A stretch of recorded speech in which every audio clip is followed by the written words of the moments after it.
ومن اللحظة دي يا أستاذ ياسر مش المحامي بتاعي، ولو اتكلمت عني أي كلمة هتتحسب عليك. من ساعة ما طلع خبر رجوع شيرين عبد الوهاب وحسام حبيب والسوشيال ميديا مش ساكتة، تصريحات بتتقال، تكذيب بيطلع، صور بتنتشر، محامي بينسحب وأهلها بيردوا، كل ده في ساعات قليلة بس. تعالوا نعرف القصة كاملة. محامي شيرين طلع وقال إنه جات له مكالمة منها كانت بتعيط وبتستغيث بيه، وإنه سمع صوت حسام جنبها، وبعدها الموبايل اتقفل، فبعت محاميين لبيتها لقوه موجود وهي في حالة مش طبيعية، وأكد إنه حاول يقنعها تسافر وتبعد عنه لكنها كانت بتتراجع كل مرة، وفي النهاية أعلن انتهاء دوره كمستشار قانوني وطلب تدخل وزير الثقافة لإنقاذها. فحسام رد وقال كل اللي اتقال مش حقيقي وأنا وشيرين هنقضيه. هو نشر البيان علشان شيرين مشته. شيرين نفسها دعمت كلامه وقالت ده مش المحامي بتاعي وأي تصريح عني محسوب عليه. مدير أعمال حسام كمان قال هما رجعوا يتكلموا كصحاب لكن مفيش جواز ولا عودة رسمية. الجمهور خد الكلام ده كإشارة إن في باب بيتفتح تاني بينهم.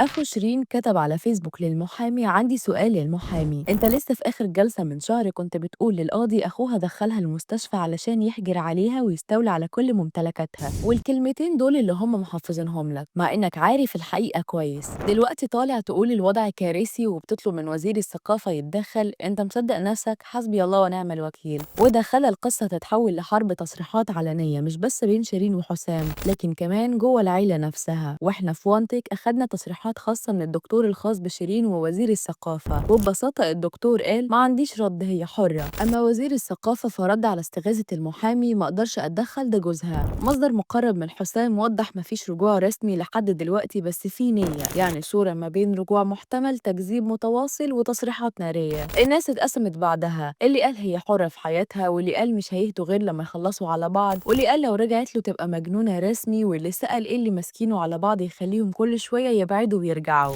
قصة شيرين وحسام بقت زي مسلسل يومي، كل يوم فيه مفاجأة جديدة. والسؤال دلوقتي هل ممكن فعلا يرجعوا تبقى بداية جديدة ولا احنا داخلين على إعادة لنفس الدوامة اللي ما بتنتهيش؟